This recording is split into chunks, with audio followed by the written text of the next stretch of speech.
Good morning students, welcome to judiciary next. आज हम लोग इस सीरीज के पहले वीडियो के रूप में पढ़ेंगे डॉक्ट्राइन ऑफ बेसिक स्ट्रक्चर।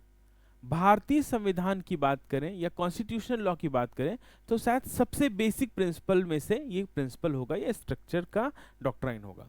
ये क्या है, इससे रिलेटेड कौन कौन से केस लॉज हैं और ये आपके एग्जाम के लिए कैसे इंपॉर्टेंट है, इसको हम इस सीरीज में देखने की कोशिश करेंगे।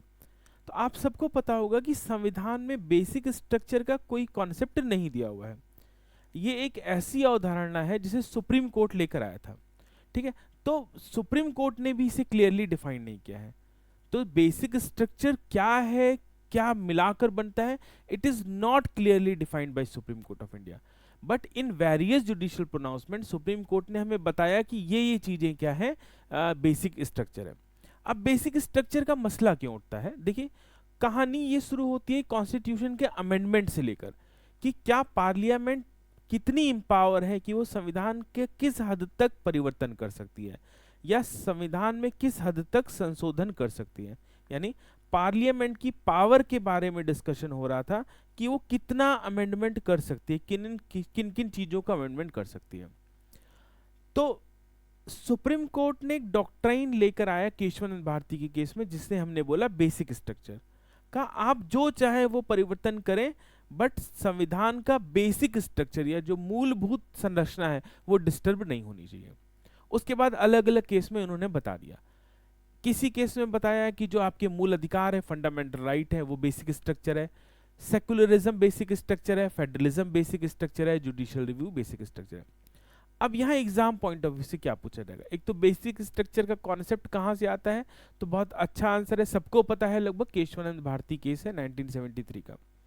अब ये जो अलग अलग है, सेकुलरिज्म बेसिक स्ट्रक्चर क्या है, किस केस से सुप्रीम कोर्ट ने इंश्योर किया, जुडिशियल रिव्यू बेसिक स्ट्रक्चर है कि नहीं, तो ये सारी बातों को हम देखते चलते हैं। देखिए अगर हम बेसिक स्ट्रक्चर के ओरिजिन की बात करते हैं, मूलभूत रूप से शुरू कहाँ हुए, तो इसका ओरिजिन हमें मिलता है जर्मन कॉन्स्टिट्यूशन से। तो this doctrine originally we adopted from the German constitution.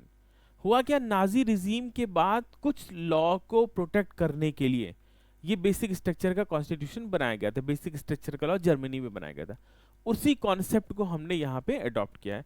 तो एक साधारण सा question, doctrine of basic structure कहाँ से लिया गया है, तो आंसर क्या है, जर्मन कॉन्स्टिट्यूशन से।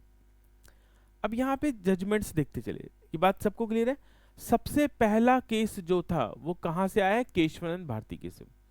यहां पर ये निकल कर आई बात की parliament has the power to amend any part of constitution, चाहे वो फंडामेंटल राइट हो चाहे प्रियम्बल हो, पार्लियामेंट के पास उसको चेंज करने की शक्ति है, but it can not alter basic structure of constitution. लेकिन उन बेसिक बातों को संविधान नहीं, सॉरी पार्लियामेंट नहीं बदल सकती। अब पूछा गया क्या है, तो सुप्रीम कोर्ट ने कहा हम बताते रहेंगे क्या है, अलग अलग केसेस में बताते रहेंगे।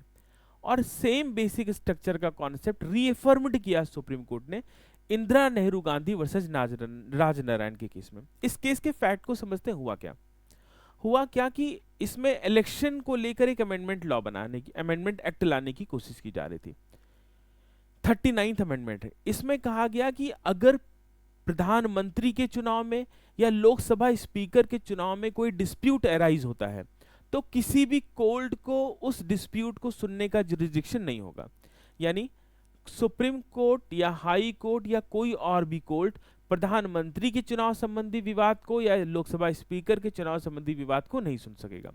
सुप्रीम कोर्ट ने इसे इनवैलिडेट कर दिया इसी केस में, इंदिरा गांधी वर्सेस राजनारायण केस में, और कहा कि free and fair election is basic structure of the constitution. तो यहां तीन बातें हम लोग कर चुके, केशवानंद भारती केस कर चुके और सेम रीअफर्म किया है सुप्रीम कोर्ट ने इंदिरा नेहरू गांधी वर्सेस राजनारायण केस। यहां पे फ्री और फेयर इलेक्शन और एक इंपॉर्टेंट पॉइंट हो जाता है जो आपको समझना चाहिए। क्लियर। अगला देखिए नेक्स्ट, मिनर्वा मिल केस और वामन राव केस। वामन राव केस में वैलिडिटी दी गई थी, कॉन्स्टिट्यूशनल वैलिडिटी के लिए चैलेंज किया गया था आर्टिकल 31A 31B को। सुप्रीम कोर्ट ने इसे बेसिक स्ट्रक्चर का पार्ट बताया। तो हमने अलग अलग केसेस में देखा कि सुप्रीम कोर्ट ने बेसिक स्ट्रक्चर को डिफाइन किया है। एसआर बोम्मई में सेक्युलरिज्म को बेसिक स्ट्रक्चर बताया और इन्होंने कहा कि लोगों ने पूछा कि भाई पहले तो ओरिजिनल कॉन्स्टिट्यूशन नहीं था, तो उन्होंने कहा आर्टिकल 25 से 28 तक जो भी बातें लिखी हैं राइट टू रिलीजन वाली बातें हैं, और यही हमारा सेक्युलरिज्म है। तो equal treatment for all religions हमारा सेक्युलरिज्म है, and secularism is the basic structure और basic feature of Indian constitution. इसके बाद मैंने आप लोगों के लिए पूरी सीरीज जोड़ी हुई है केस लॉस की। इसकी पीडीएफ इसी कमेंट बॉक्स में आपको, सॉरी इसकी डिस्क्रिप्शन में मिल जाएगी, वहां से डाउनलोड कर लीजिएगा। तो अलग अलग केसेस में सुप्रीम कोर्ट ने बताया है कि कौन सी बात बेसिक स्ट्रक्चर है और कौन सी नहीं है।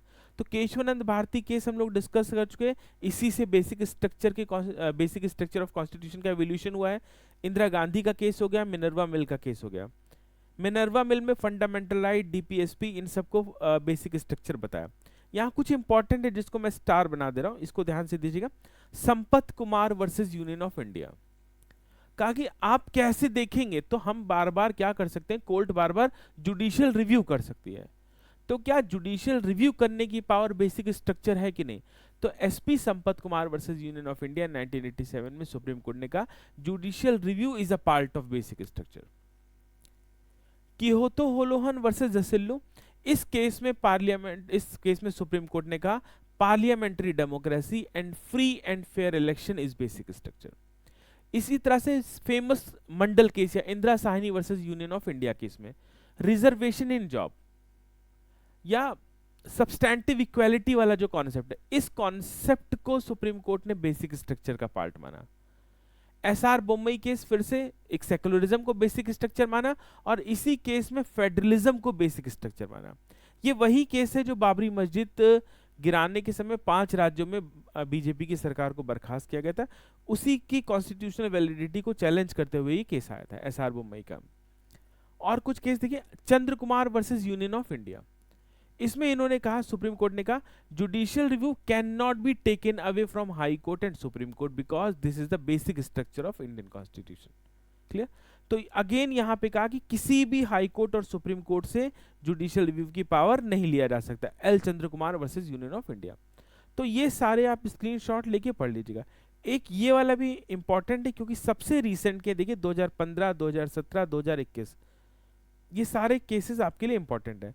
तो 2015 में जब एनजैक बनाने की बात हो रही थी ना, एनजैक नेशनल जुडिशियल अपॉइंटमेंट कमीशन बनाने की बात हो रही थी, तो सुप्रीम कोर्ट ने हेल्ड किया। इस केस का नाम है Supreme Court advocates on record versus Union of India, ये एनजैक केस, कि इंडिपेंडेंस ऑफ जुडिशरी का स्वतंत्र रहना is part of basic structure.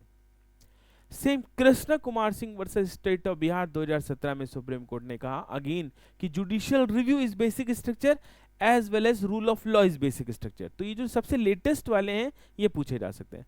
Madras bar association versus Union of India 2021 के केस में सुप्रीम कोर्ट ने कहा independence of judiciary and the separation of power is a part of basic structure. तो finally हम take away क्या कर सकते हैं इस छोटे से वीडियो से, कि कुछ ऐसी बातें हैं संविधान के अंदर लिखी हुई भावनाएं हैं जिसको सुप्रीम कोर्ट ने कह दिया है कि कोई भी पार्लियामेंट या कोई भी लेजिस्लेटिव अथॉरिटी इसको चेंज नहीं कर सकती है। आप कुछ भी बदल सकते हैं बट इन बातों को नहीं बदल सकते।